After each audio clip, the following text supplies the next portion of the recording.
right, y'all. How's it going? My name is Rosendo from MLH. How's everyone doing out there? I see some folks jumping into the chat room already, dropping some comments. I love to see it. Welcome to Global Hack Week Saturday, September, on this wonderful Sunday. It's not Saturday. I've got the calendar right in front of me. I just didn't happen to be reading it at the time, but I trust that all of you know what day it is, so no worries there. Today we're going to be doing an awesome workshop with a couple of folks that were actually from the MLH community in the past and have participated in the past as well. Two people from a company called Plasmo, Stefan and Lewis.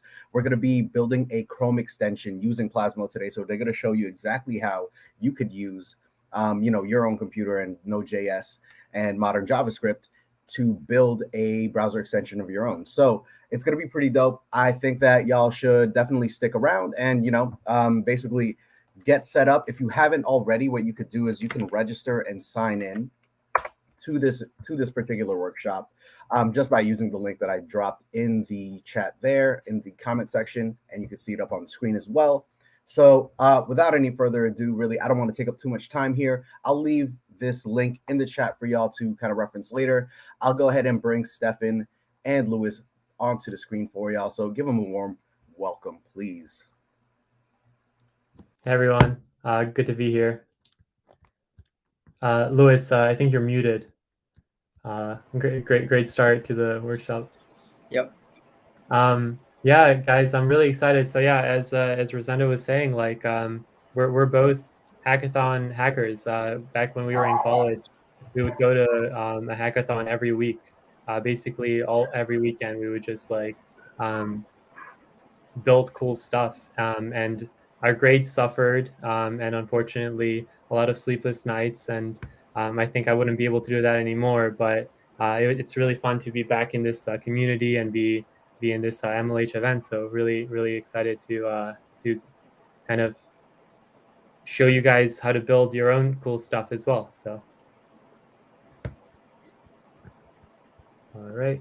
Excited. Yeah, the comment is very good vibe in the comment. Yeah, very good vibes. I'm excited to build a Chrome extension. Awesome. We're excited to show you how to build one. So, all right. Before we get started, let's talk about Plasmo. So Lewis and I built this thing called Plasmo, and we turned into a company. And basically, it's the developer tooling for browser extensions.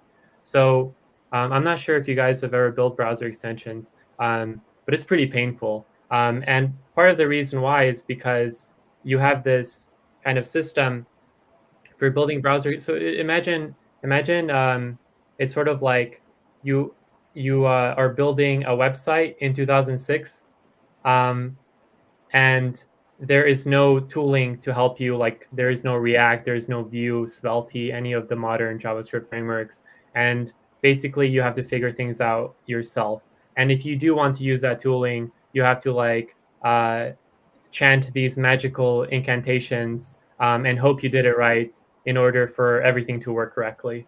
And the reason why we built this is because, so let me take a step back. Lewis and I realized all of this, all these magical incantations and all that, when we were building this browser extension for cybersecurity. And we were like, dang, building this extension was super hard. Like we spent sometimes weeks figuring out like configuration issues and stuff like that. We were like, oh, that's super annoying. So we ended up building Plasmo, and that's kind of what we turned the company into. So basically, Plasmo is an open source framework. So you can see it here on GitHub, plasmohq/Plasmo. And it's the browser extension framework. So we make it super easy for anyone to build a browser extension without having to worry about config or any other like sort of configuration files, anything like bundling, Webpack, or anything like that. You don't have to worry about anything like that. All you need to do is write some files on your directory, and then do Plasmo build, and it does everything for you. So that's kind of what we're going to use here, and it should speed us up dramatically when we're using certain frameworks like React or Vue or Svelte.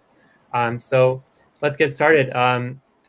I guess the first thing is like, how are we going to get started? So Plasmo has this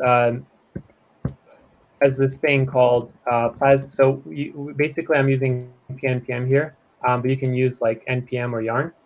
And the idea is you do create Plasmo, and that will set up everything you need for a Plasmo extension in your directory.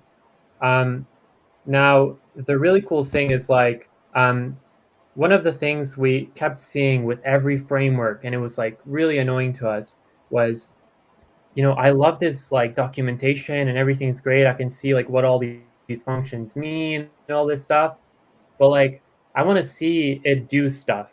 So we spent a lot of time basically going back to our hackathon roots and just coming up with every single example of what to do with an extension possible. And we have this examples repository.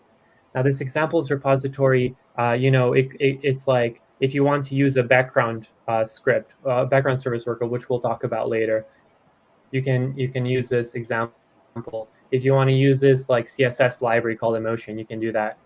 What if you want to integrate Firebase authentication? You can do that with this one. And basically, we're just trying to exhaustively come up with every single example.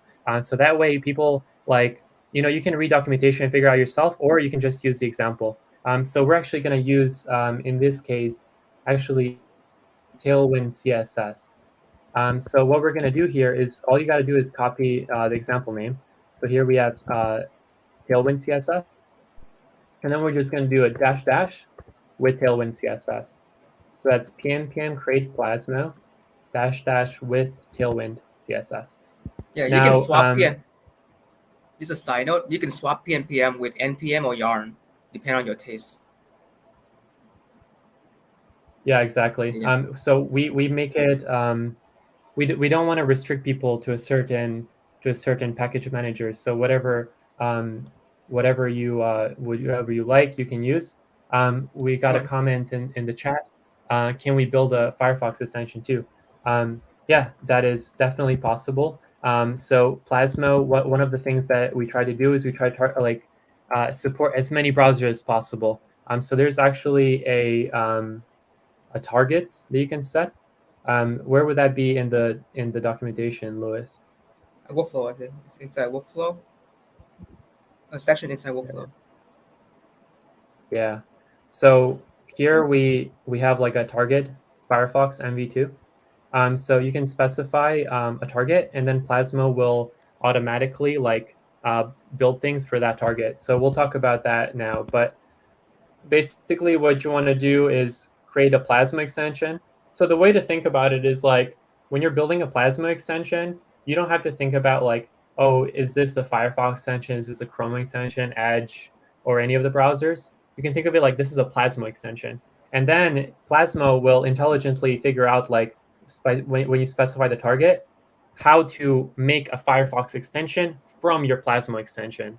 And then when you have Chrome, it'll basically do the same thing, but it'll say like, okay, I have these cool like Plasmo extension files. Now let me actually build a Chrome MV3, which is like the manifest version. It's like a Chrome thing.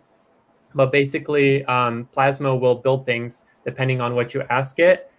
And then when you're actually building your code, there's some times where you have to think about like, okay, on Chrome, there's like this thing that's a little bit different than Firefox. But for the most part, Plasma will actually like build all the files for you automatically. You don't have to worry about that stuff. But anyway, so we're here and we have pnpm create Plasma dash dash with Tailwind CSS. So I'm going to run that. And right now it's going to ask me for an extension name. So here, what I'm going to give it is the thing that we're going to be building this workshop. I know people are probably really excited to hear what it is. So we're going to be building. Unfortunately, we're not going to be building an Applaud Brave Lizard, although that sounds very exciting. Instead, what we're going to be building is a wiki kind of query. So that's what we're going to be building. And what I mean by this is we're going to be actually able to, so we're going to build this extension where you'll be able to, let's say like, I don't know, I'm like browsing the internet. I'm like, oh, automate? What word is that? I've never heard of that before. And then I'll be able to actually right click and then get like a little button here within Chrome that says look up on Wikipedia. And when I click that button, a window will show up here within the page, actually talking about what automate means and like the actual Wikipedia article for automate. So like you can have like windows within pages and have it show up things without having to go to new tabs. So that's kind of what we're going to be building. And yeah, it should be awesome. Cool. So here we go. It's done. Now what we can do is we can go to the directory in which we created the extension. So if someone had a question there. Clear. Yeah, sure. Okay. So basically, we have this command that we created in Plasmo called pnpm create Plasmo. So if you have a package manager, Louis, so npm create and yarn create work as well, right? Yep. So create. So back in React Day, right? So React has a create React app package, and then people start using the convention of create something, create template. Yeah. And so that's where the convention of the create subcommand comes from. Got it.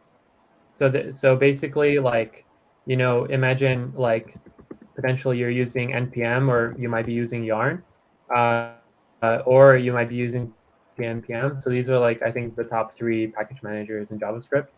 So whichever one you use, just replace. So just replace pnpm with the one you use. So that could be npm, that could be yarn, or that could be pnpm. And we're going to run Plasmo, and then we specify the with Tailwind CSS example. And just to kind of solidify like what this means, it means that it generates this directory that we specified. Inside of it, it creates everything you need to get started with Plasmo. And on top of that, it adds nice things that are sorry, give me a sec. It adds really nice things for Tailwind. So that way, right, yeah, with yarn, yeah, exactly. Oops. So yeah, so it adds nice Tailwind stuff.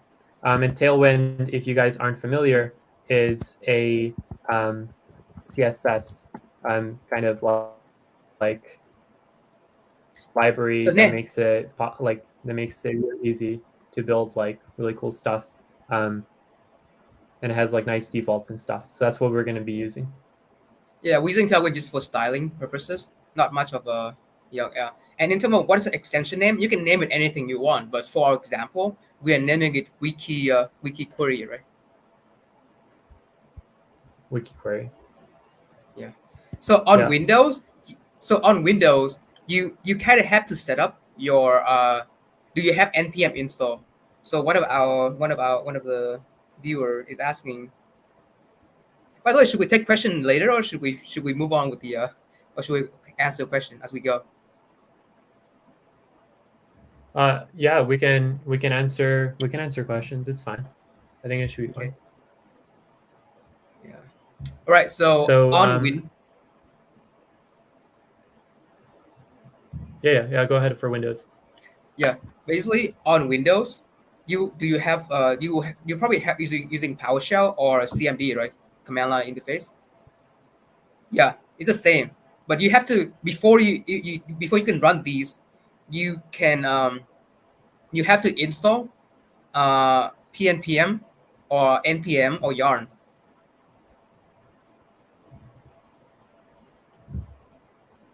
No, you don't have to, because the npm create command will actually grab Plasmo for you as well. Question,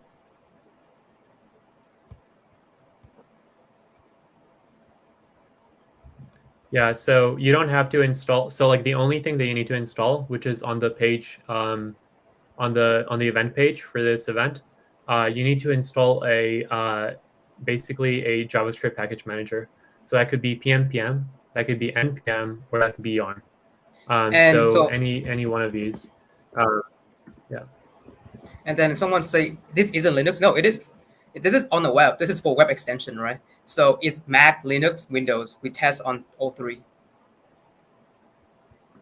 Yeah, all of them, all of the operating systems work. So all you got to do is get one of these package managers installed on your machine, and you should be ready to roll.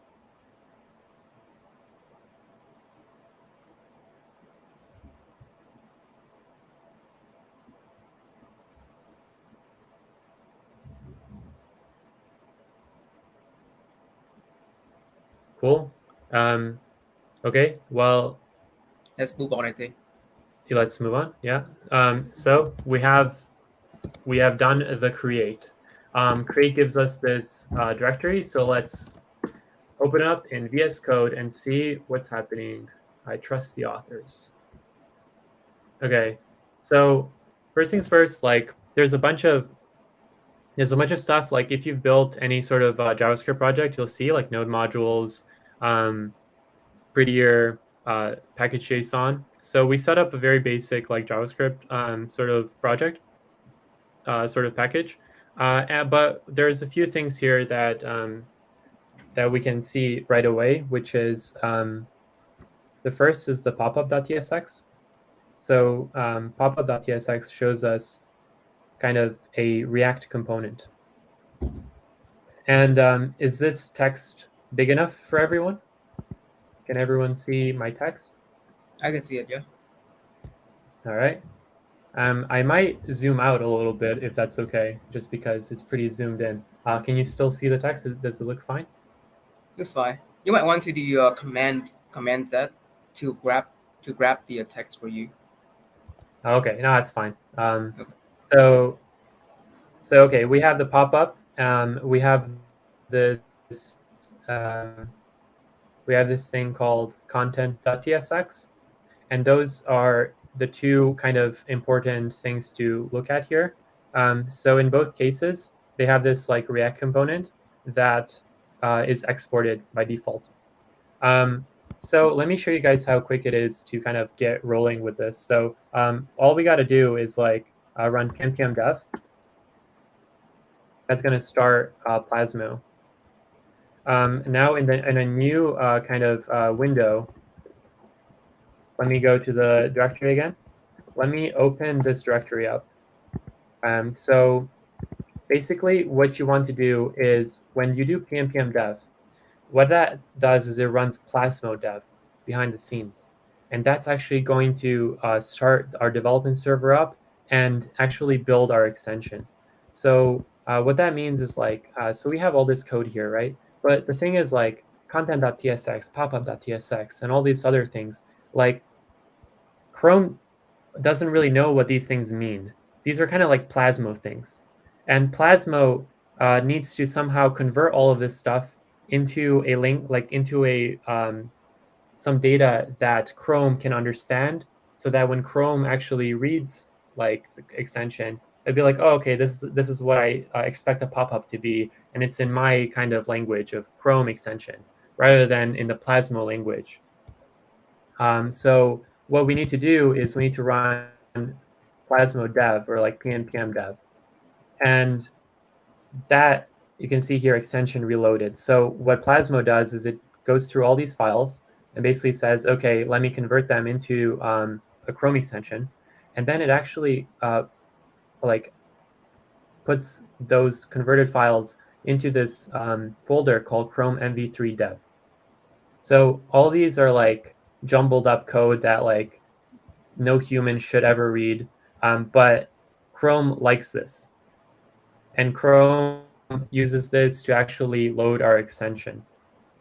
So this isn't something that a human should ever read or that a human should ever edit, but it's something that Chrome uses. So what we need to do now is that now that we've built like this Chrome folder, we want to tell Chrome, hey Chrome, here's our build extension. I know you don't like it when it's a Plasma extension, so we made it a Chrome extension, and I want you to load it.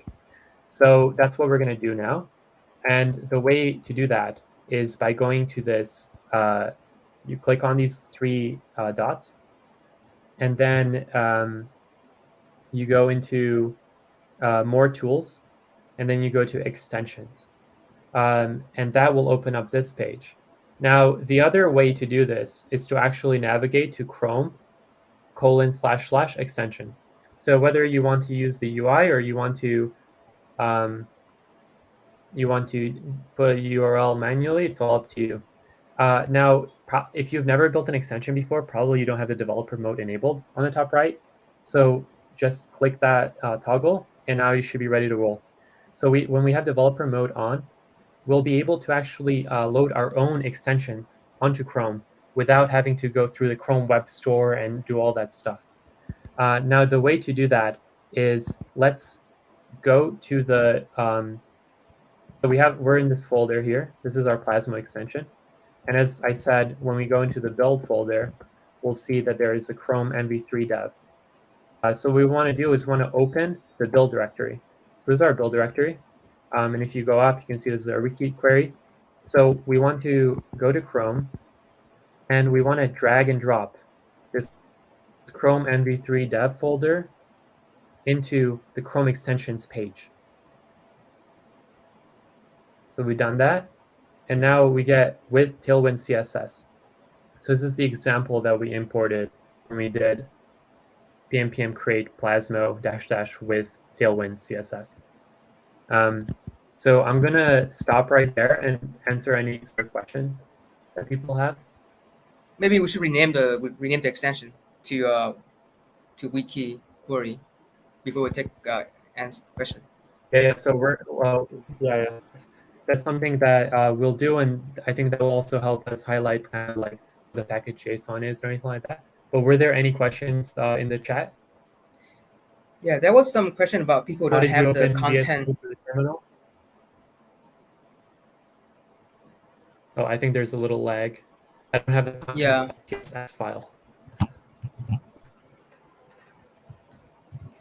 All right, so that's probably because you run the Plasmo create command without the -- with Tailwind CSS.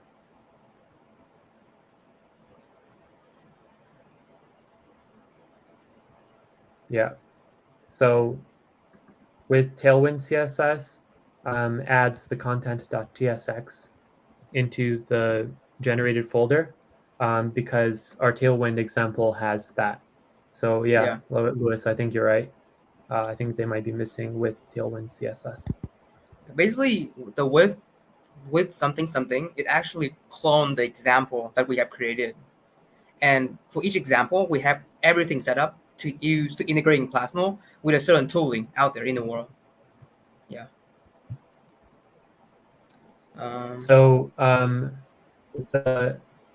Another question was npm dev unknown command dev. I think for npm you should do npm run dev, right, Louis? Yep, npm run dev. Yeah, you have to do npm run dev. Yeah, so npm dev is the same thing as npm run dev. It's just that pnpm doesn't require the run, so just add a run. All right, I think we answered all the questions. All right. Wait, cool. Someone used npm create Plasmo with Tailwind CSS. They use that command, but content file is still missing.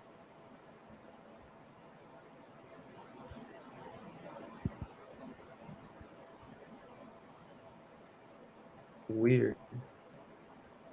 Well, maybe try Yarn or pnpm. For now,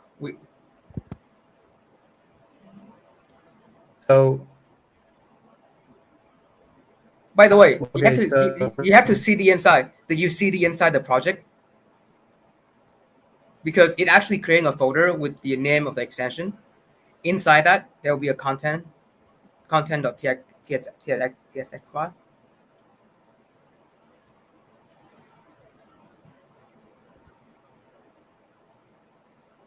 Yeah. Cool. Anyway, I think we can move on.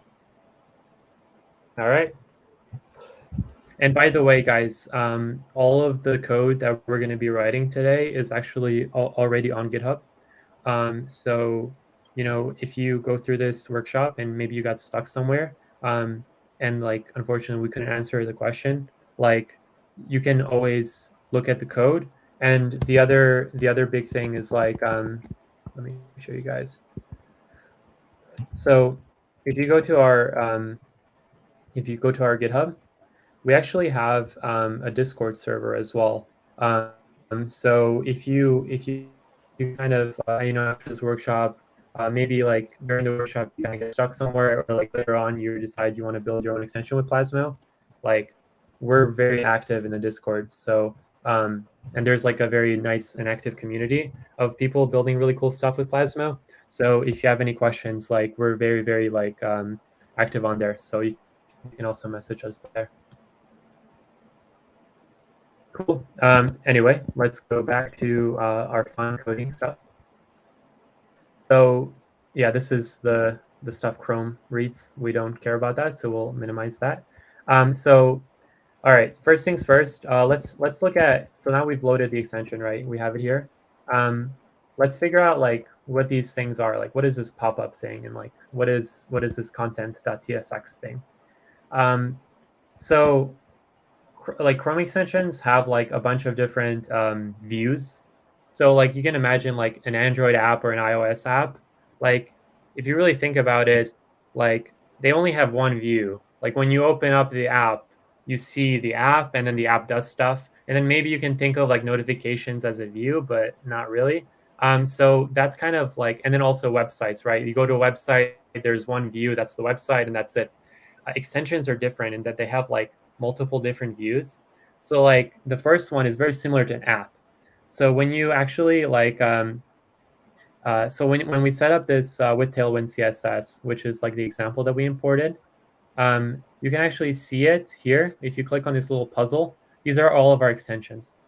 And let's pin this one with Tailwind CSS. So when we pin it, it's going to put it here. So now we can have this like little button. And when you click on the button, you'll see an actual pop-up. And this is the closest thing to like an app that an extension is, because this is the extension's own view. This is one of the few times in an extension where like it is by itself and not like kind of on another web page, if you want to think about it like that. So this thing, all it does is it increases the counter anytime we click the button. So that's our pop-up. So how were we able to do this? We have this little React component, and it's like any other React component. If you ever done React stuff on any web page or anything like that, it's exactly the same thing. And all we got to do is we got to export the component as a default, and Plasmo will understand what that means because it's called pop-up, and it will put it into the pop-up page. And that's it. So that's the pop-up. And then what is this content.tsx thing? It looks like it's doing the same thing, but it's called something else. And then there's this other stuff here. So like what's going on there? So let's head over to plasmo.com and I'll show you guys.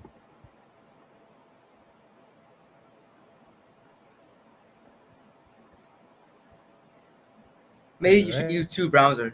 One browser without the extension, one with the extension. Okay, I'm not able to do that right now, but good thing to do for the next workshop. So if you here, we have the same kind of thing as in our pop-up, but it's on another web page. So it does the same things as the other one, but instead of it being in its own view, it's actually on the plasmo.com website. And the cool thing is, like, let's say we want to disable this extension. So to disable an extension, you can toggle this little toggle on the bottom right of the extension's view in the extensions page. And now when we refresh the page, the extension is no longer active, and you see it's not there anymore. So this kind of shows that like this extension actually like extends the web page, right? Cool. So that's kind of the content and the pop-up. And that's kind of the basis for extensions. There's other two that we'll kind of dig into. But for the most part, that's kind of the example. So before I continue, like maybe we can stop for some questions and see what people have to say. Mm. So So on for the Firefox, you have to load it. yeah.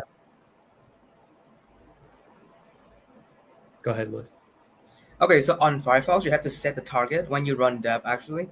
So set -- target Firefox MV2 because Firefox only support MV2 at the moment, and then you have to go to the Firefox page to load the extension. But to follow along with the Chrome extension, I recommend just using Chrome for now, or Brave, or any kind of Chromium based kind of browser for now.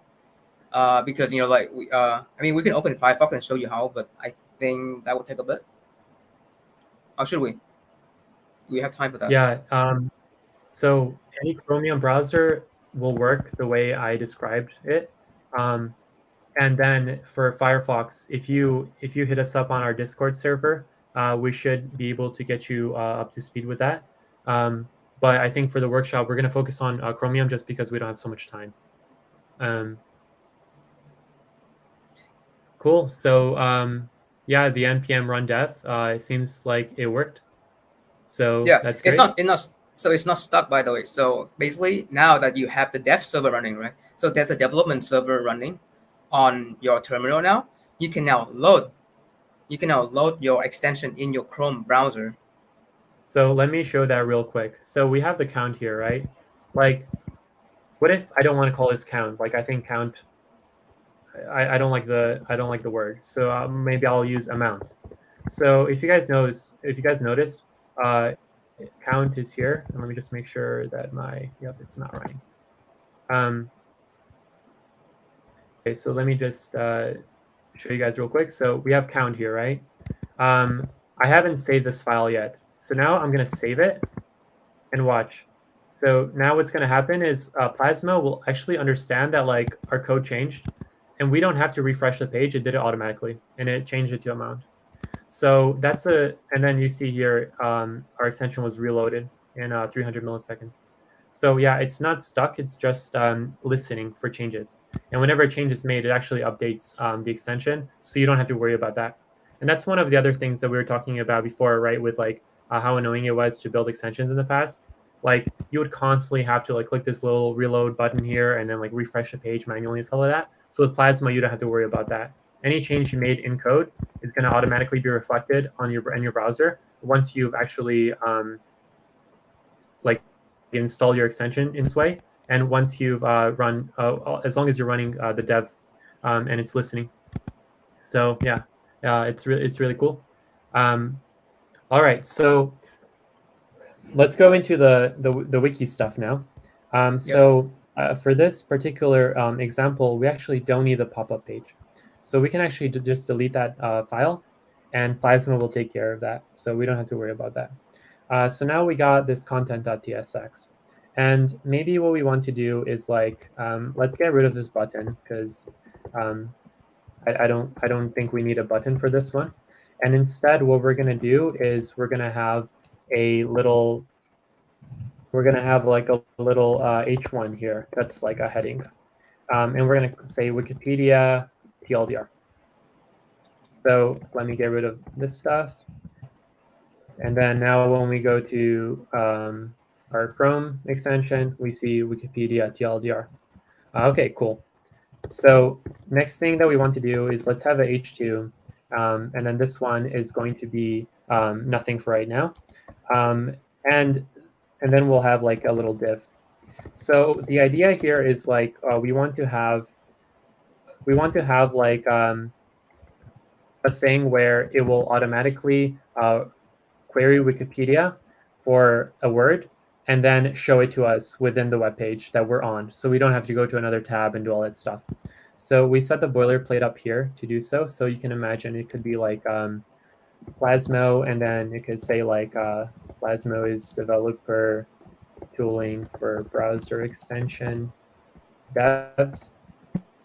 And then basically we have this like little thing. Wait for it to load. We have a little thing on the web page, that'll show this. And so the first thing that we want to do is let's style this a bit. Let's make this like look nice and make it so that it's not on the top left side of the page. And I already have some styles here, so we don't have to worry about this too much. So one of the things that you can do is, let me show you guys, because it doesn't make sense to like write all these things manually. So we have this GHW workshop. And if you go into the content.tsx, you should see these styles here. So you'll want to just copy these and then wiki TLDR with something else. So I will post this in the chat.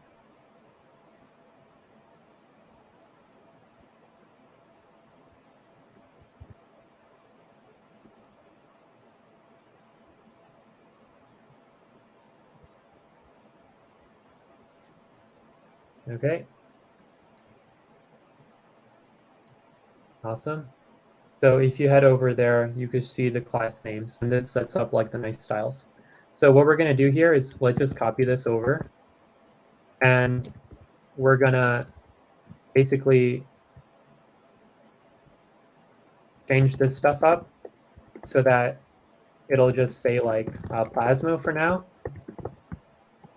And Plasmo is developer tooling for browser extension devs. So we're not doing anything fancy. We're just literally having like static text. That's all we're doing. So now if we head over to Plasmo, you see here that it's like card and like it looks better, right? And let's get rid of this config here. So what this config says is like, I want you to inject this like little UI that we've built into any page that's under www.plasmo.com. We don't want that. We want it to inject on every page. So we're just going to get rid of that. Cool. So there we go. And now what we want to do is like, let's make this on the top left, right? A lot of text is on top left, and that's kind of annoying. Maybe we want to have it somewhere over here. I think that would be nicer. So what we can do is we can actually go into style.css, and then here we can specify styles for our view. So if you go into the documentation for Plasmo, we actually have an entire documentation page specifically for this stuff, like the .tsx stuff, because it's really powerful, but at the same time, like there's a lot of things that can is very flexible but powerful at the same time. So with that flexibility comes a little bit of complexity, and that's why we have like a bunch of documentation on stuff. But specifically, what we're looking for here is this Plasmo shadow container.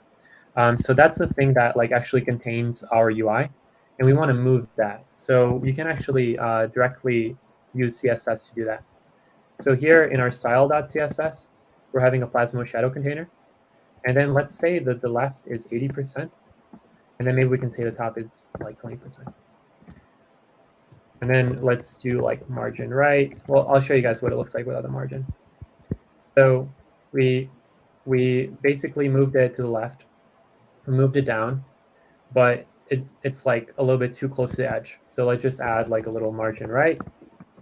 Let's say like I don't know, like 200 pixels.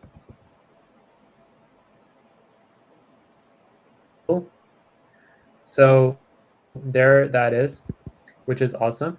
So now we have this like UI, and that's kind of how we're going to think about pulling this stuff out. So the core idea is like people will right click, will like select some text, and then click on a little thing, and it'll show them like what that word is on Wikipedia. So you can see here it's going to be on every web page. Cool. So we have the UI down. Let's get rid of these things, these imports that we're not using. And the thing now is like we actually have to build that thing where you can right click and see like a button here. How do we do that? So Chrome like thought of this already and like came up with an API where you can actually register these buttons and then register what they're doing and all that stuff. So we're going to be using that. So what we're going to do is we're going to create a new file called background.ts. And it's very important that it's named background because that's how Plasmo understands that this is a background service worker. Otherwise, if it was called something else, Plasmo wouldn't know what it means. So the first thing we're going to do is let's just export an empty object. The reason why is because like JavaScript reasons. We're not importing anything, it's a module. And because it's a module, it needs to either export something or import something else. So we're just going to export an empty object for the time being. And what we're going to do here is we're going to we're going to register the context menu with Chrome. And how to do that is you need to do this chrome.runtime thing. And there is this function called onInstalled. So what does this mean? This means that I want you, you're telling Chrome, I want you to run this function that I'm about to give you whenever the extension is installed for the very first time. So that's what we're going to run. And here we're going to give it a function, and we're going to put cool stuff in there. Unfortunately, the color is green. It's not something we're going to put. I don't know why Copilot is recommending that to me.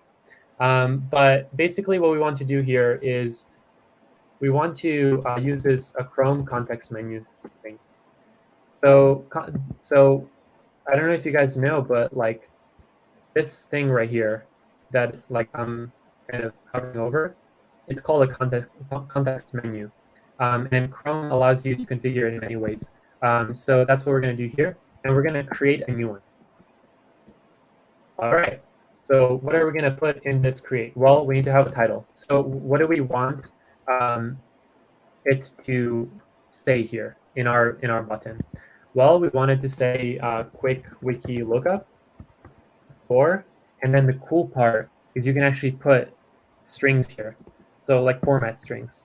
So if you guys are familiar with format strings, %s basically says, hey, whatever that person highlighted, I want you to replace %s with that thing. So you can imagine like if they double click feature and they highlight it, and then when they right click here, it's actually going to say quick wiki lookup for feature or quick wiki lookup for called. So that way they get more context into stuff, which is really awesome. So we're going to do that for the title. For the context, we're going to say selection. So there's a bunch of context here that you can have, like what happens when they right click and they didn't select anything, or like what happens when they right click a link, what happens when they right click like text, or like maybe they right click an editable thing. So there's like all these different things we can add for context menu, but for this, we're just going to be adding selection. And then finally, we have like a little ID. My ID is so cool. You can have whatever you want here, and that way you can reference the context menu later. We're not going to be referencing it, so it should be fine. All right, cool. So next up is, well, Copilot already knows what's up. So we're going to do chrome.contextmenus.onClick, add listener. And what we want to do here is we want to basically say like when a person clicks on this context menu, what do I want to have happen? Okay, so what do I want to have happen when someone clicks on quick wiki lookup? So let's just say we don't want anything. And let's just run this. Yeah, let's just run it. Yeah. Yeah, go for it. So let's go ahead here and refresh. And let's say I want to look at React. Let's see.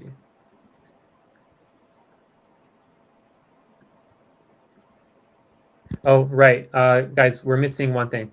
And this is one of the annoyances that Plasmo, we still have, we're like looking to solve, but we still haven't solved yet, which is for some reason, like you need to specify what permissions you are requesting for your extension in order to use certain API functions. So in this case, if you guys look at the error, and this is like I think a valuable lesson. So when we restart, we see an error, right? Why cannot read properties of undefined being on-clicked? Whenever you're building a Chrome extension and you see something like this, it's very likely you're missing a permission. And in this case, we cannot reference the context menus API at all because we haven't registered for that permission. So we need to do that manually here. And the way we do it is in the package JSON, we can actually change the permissions. So here we say we want to add a permission. And the permission you want to add is context menus.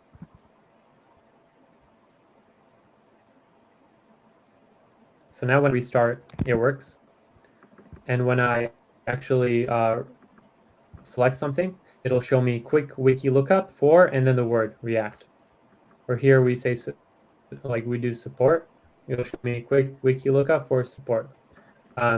So you guys can see that like we basically, all we gotta do is add that little permission and then everything starts working. It's because now Chrome will allow us to access the context menus API. And there it is. So now we have this context menu. What do we do with it, right? How do we actually make it like do cool stuff? And what we're going to be using here is this library called Wikipedia TLDR. So Node. There it is. So there's this npm package called Wikipedia TLDR. It's super awesome because all you got to do is you got to put in a query there, so like a word or anything like that. It'll actually give you the various, like the description of it, like an extract. It's super, super cool. And we can use this to actually be able to query things on Wikipedia. So let me put this in the chat. There we go. So we'll be using this library, and the way to do it is just like any other Chrome extension. Any other what's it called? Any other Node like package, Node package. or like Yeah. package. Yeah, npm packages. Yeah. So what I will do here is I will do, because I'm using pnpm, so I'm just going to do pnpm I Wikipedia TLDR.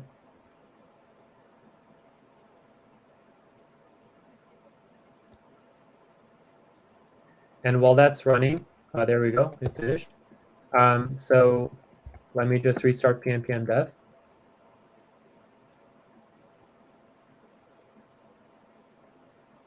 There we go. So now I have both of them running. So now let's like actually use this thing. So the way I would do this is like they're having like require and stuff. Like I think it's a little bit more old school. So let's use the more new import syntax. And specifically what we're going to do is we're going to say import TLDR from, and then we'll just do Wikipedia TLDR. So what I like to do whenever I'm importing new packages that I haven't used before is I'll just like console log and see what happens. Like, so let's say like yeah, Wikipedia. So I just want to see like what the result is going to look like, right? Because it's going to be something that maybe I'm not familiar with. So if I reload the extension and I go to service worker, just reload the extension, it gives me a little JSON object. So this JSON object has a bunch of keys, and like which ones do we kind of want? Well, it looks like the thing that we're looking for is we don't want the display title because it looks like it's with HTML. The extract looks really good, and the description looks great. What else do we got here? The title. So there's a bunch of things we can take from this, and I think probably what we're going to do is we're likely going to take either the description or the extract. So we'll see which one looks better. So what we can do now is like we can actually query this sort of API from within the onClicked function. So whenever the context menu was unclicked, we want to have it query for things. And here, what we can do is we can reference the thing that was selected in the past. So the way you would do that is by doing info, and then they has selection text. So selection text is going to give us anything the person highlighted. So here, what we're going to do is we're going to say TLDR, info selection text. And then let's make this an async function. So that way, like, we can use await statements inside.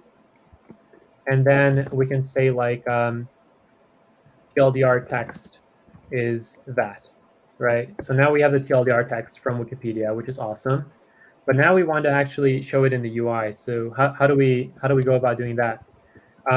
So if you guys remember, we're in the background right now. So background, to those who not built extensions before, doesn't like work with the UI at all. And they're two different systems. So how can we get the background variable here to tell the UI, hey, I have this awesome like Wikipedia object here. I actually want you as the UI to show it. And the way they do that is via message passing. So the background service worker can actually send a message to the UI and have it do like really cool stuff. But before the background can send the message, the context needs to kind of say like, the content needs to say like, hey, I'm ready to receive messages. And it needs to kind of like register that. So what we're going to be doing for that is we're actually going to be creating a use effect. So the core idea behind it, and one of the things I really like to do is like, there's this awesome use effect snippet that like sets everything up for you, which is like really handy. So in this case, we only want this to run once, so we won't have any dependency. And then what we want to do is want to do Chrome, and then let me just double check here. Yeah, so we're going to do chrome.runtime.onMessage. So what that's going to do is anytime there's a message, I want you to like run certain functions. And here we're going to create a function. There we go. And then let's do return true.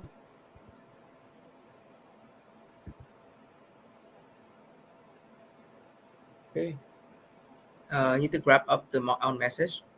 It's a missing parenthesis at the end of the on message. Got it. Nice. Good spot. That will be here.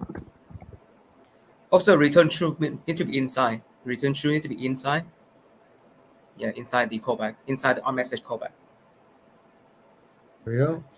We're returning true for the mod. So basically, when you're returning immediately on the on message, it's telling the on message that, oh, by the way, on message.add listener. Yeah, so when basically, if you don't return something immediately, that callback is run synchronously. And sometimes it's missing. Basically, if you're trying to do some asynchronous stuff inside, it might actually not run at all. So you have to return immediately. Yeah. Just the context of why we're returning true. Yeah, that makes sense. So whenever you return true, otherwise, yeah, like you said, you can run into all sorts of bugs. So what we're saying here is like, we want to get messages and we want them to be of this structure, type and text. So let's have like if type equals like wiki query. Then we want to do a something here to do, right? And so now we have this set up. So now let's actually like send a message to it, and then we can wrap this up and show you guys how it looks. So the first thing is like we have this TLDR text, and we want to send it to this React component and it's listening here. So it expects a type and a text. So let's do a Chrome tabs. Then we do a send message. We give it the tab ID. So we have the tab here because whenever you right click and do a context menu, it also captures what tab you did that on. So that's how we can know what tab to send this message to. And then here, what we want to do is we want to say like text is going to be TLDR text. And the type is going to be a wiki query type. And let's add a comma there. And that's ready to roll. So now we can confirm that this works if we do like a console log got, and then maybe we just put text and type in a object. And by the way, one cool trick that I found out is like when you do console log, you can actually put a bunch of parameters, like you can separate them via a comma, and then that way you don't have to do weird like JSON.stringify and all that stuff. Just a heads up. Cool. So this seems to have reloaded. So now when we go into any sort of web page and we refresh, let's see. We might have to refresh one more time. Let's try it. Because right now you're showing, right? But did you There we go. Yep. We got the definition. So we got that stuff, which is awesome. So now the next step is like we did developing and it shows like all this stuff. How can we actually put that into this UI? So the way to do that is like we need to have a state. So let's have a state here, and let's call it like wiki TLDR and set wiki TLDR, and that's going to be a use state, and we're just going to have null here for the time being. And then we need to just import this from React, and that should be good to go. So now what we can do is we can actually go in here and do set wiki TLDR, and then we can do text. And now we have that there. So now what we can actually do is we can use this wiki TLDR within our UI. So instead of Plasmo, we're actually going to get rid of that. And we're going to say, does wiki TLDR exist? Yes. Okay, that's great. So let's show the title. Okay. You can shorten it up by doing question mark too. You can do question mark wiki TLDR question mark dot title. Right here. Yeah, remove the entire checking and do wiki. Right. No, but I'm saying like, is it this syntax? It's somewhat like that, but you can do dot. So you do wiki TLDR question mark dot title. Nice. The coalescing operator. That's what that's called. I wasn't sure if it was going to give me a type error or not, so I didn't want to do that. It looks like it's fine. And then, so we have the title here. And then the next thing we want to do is we want to have a description. So now when we actually run that, it's going to give us nothing, right? Why? Because the default state of wiki TLDR is null. So when this runs, it's actually going to be null and it's not going to show anything. But whenever I do developing, and then let's get rid of this. So let's say I want to look at developing, or maybe like platform, and then I do quick wiki lookup. It's actually going to show me like, so like in this case, there's some, whenever there's ambiguity, it doesn't work. But like if you do like develop, for example, right, and then we do quick wiki lookup. Okay, I think we might be looking at, yeah, there it is. So for example, publish. So publishing, process of production and dissemination of literature, music, or information. We look at like browsers. So yeah, so that shows a bunch of different terms. But the basic idea behind this is like it'll query Wikipedia, and it'll show you a little like TLDR. And you know, one of the big things that we want to highlight here is that like you know, this is a very simple example, and like it might be useful to some people, maybe like researchers or others that kind of don't want to switch tabs all the time to Wikipedia and stuff. And everything can exist within the context of the web page. But also, like, we want to highlight that now you don't have to think about, like, how do I inject this React component into the page? How do I make sure the styles don't leak? All this other stuff, and you can just focus on building the product, and that's what Plasmo is really like meant to be. And this enables so many things. Like you can have like potentially a thing like, for example, imagine you go on Wikipedia, right? Like let's look up like Wikipedia freight transport, right? We go to the page.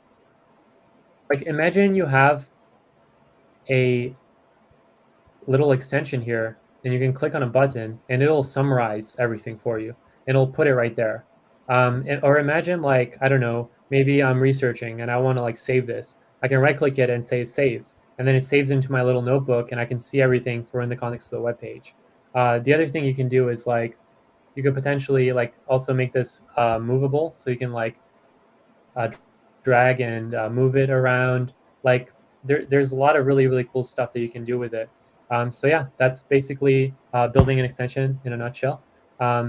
I hope you enjoy this one. And as I said, we are Plasmo. We're the developer tooling for browser extensions company. And we make it super easy to develop, test, and publish browser extensions. You can hit us up on our Discord if you want to get into building more extensions. We've made extensions easy as possible for people. So, whether you're a beginner or you're a pro at like front-end frameworks, we got you covered. And yeah, if you have any feedback, we'd love to hear it also on the Plasmo Discord as well. So yeah, thanks everyone.